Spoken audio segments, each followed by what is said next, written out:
Готови ли сме за начало? Да. Готови? Облегнете се хубаво назад. Нашата приказка започва. Червената шапчица взе пълната кошничка и хлопна вратата на къщата. Обърна се, помаха с ръка на майка си и скоро влезе в гората, като весело си подсвиркваше.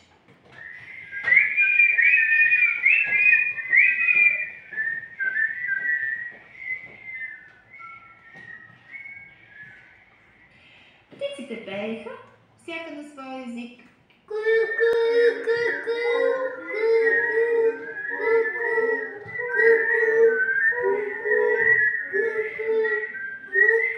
Цветята ухаеха, работливите пчелички събираха мед.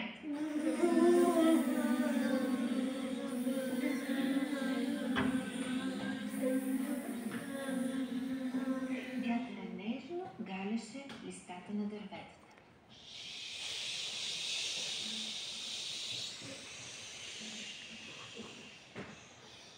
А горското поточе подскачаше пъргаво от камък на камък.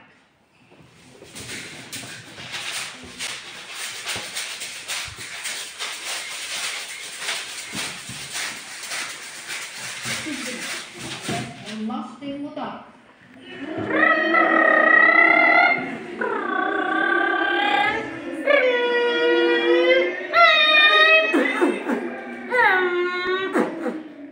Царският син бързаше към високата кула, за да събуди омагьосаната принцеса от 100-годишния й сън. А по пътя за двореца препускаше впряг от красиви коне, който тегляше вълшебна карета.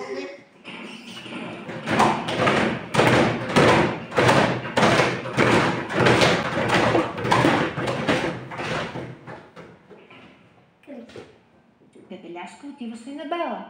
Щом прекрачи прага на залата, принца, омагьосан от красотата, я покани на валс.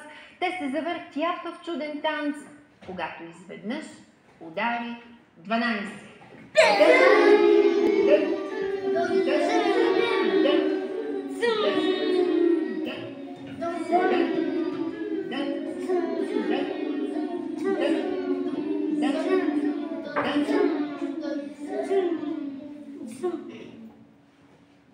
Пепеляшка тичешком се спусна по стълбите.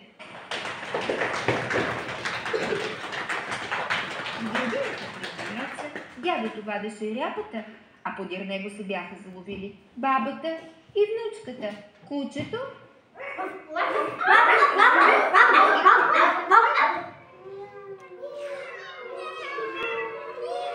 и, разбира се, най-накрая мишката.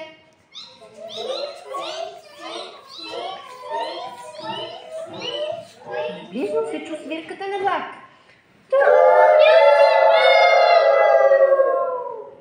Героите наскачаха в него и отпътуваха всеки към своята приказка.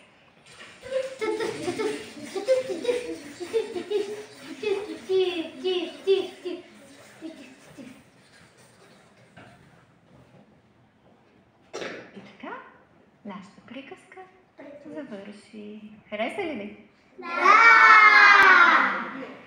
Да!